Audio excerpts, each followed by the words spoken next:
Here's something that I learned. When people discuss the truth about Muhammad and Islam, and I mean the truth as laid out for us in the historic, sacred books of Islam. You know that Muhammad had sex slaves, his own sex slaves. That Muhammad oversaw the distribution and rape of hundreds of women.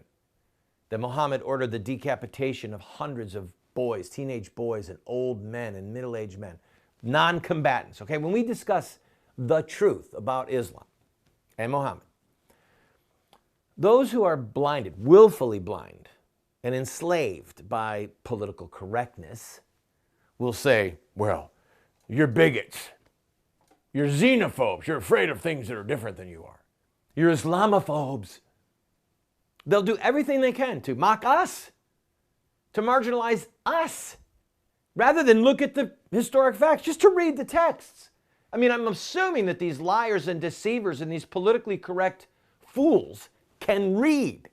Now, that might be a stupid presumption on my part, but if they can read, all they have to do is pick up, say, The Life of Muhammad by Ibn Ishaq, and then they'll say that what we're saying is true, and that Muslims don't run from this, and they're not ashamed of it.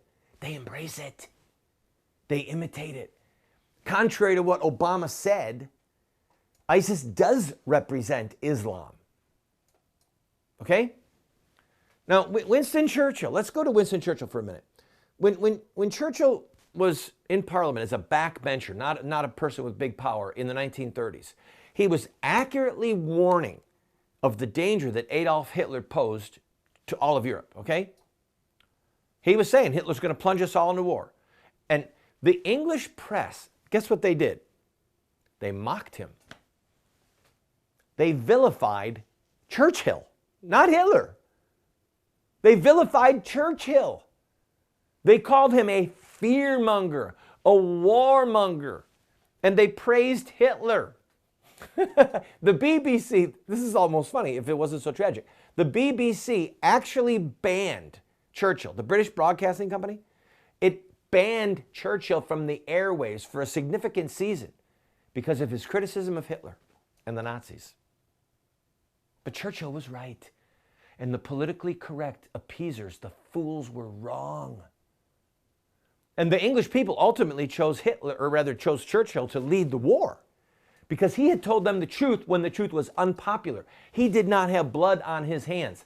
The greatest speech that Churchill made was not, I have nothing to offer but blood, toil, sweat, and tears. Anybody could have given that speech. That was because they were at war and someone had to unite them. No, the greatest speech he gave was when Chamberlain came back after meeting with Hitler and said, we have peace in our times. And Churchill got up and said, now war is certain. Churchill told the truth when the truth was unpopular. And the stakes are too high today for us to cower before the foolish who fancy themselves wise. You know, George Stephanopoulos and company. Have you ever watched him interview Hillary? He's got notes in front of him. Have you ever seen it? Once in a while, they'll do the two-camera shoot. He's got notes, and he'll throw a softball to her, and then he'll look down, and when she's answering, he'll be nodding like, okay, she's getting this line right. It's embarrassing. Stephanopoulos is an embarrassment to true journalism. He's a hack. Let me tell you something. A friend of mine, a former CIA, told me, Randall, he said, we have the capacity to destroy every Muslim terrorist group in the world. To bring down every Muslim terrorist government in the world. The problem is not with our capability. The problem is the 6 inches between our ears. We don't understand the threat we're facing, and therefore we do not possess the will to fight and win. It's just like Chamberlain and the British leadership in the 1930s. They didn't understand what they were facing with Hitler. Churchill did. And friends, we've got to change what's going on today. In our communities, we need to be vigilant regarding suspicious behavior by Muslims. Yes, let me say this, okay? We need to profile. Anyone who says, well, Christians could also commit a terrorist act, well, they're correct. That's right. But that's not the point. Nowhere in the New Testament do we see Christ's disciples terrorizing people to convert them.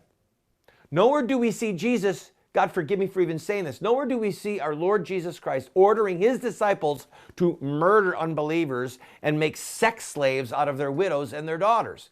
But we do see Muhammad ordering the decapitation of thousands, distributing sex slaves, owning his own sex slaves, killing with his own hand. Okay? Jesus died to start Christianity.